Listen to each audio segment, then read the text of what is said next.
But then our intent is to,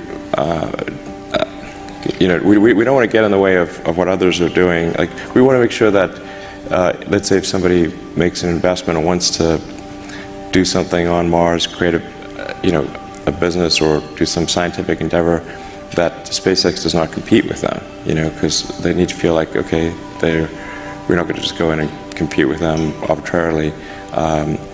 We want to make sure that they feel it's going to be a fruitful environment to be to go there and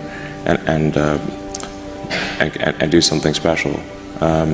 So our focus is going to be on transport, kind of fundamental utilities, survivability, and we'll do more if we need to do more, but we want to make sure that lots of people can go and do all sorts of things on Mars or the moon, and not feel like SpaceX is going to do anything but try to help them.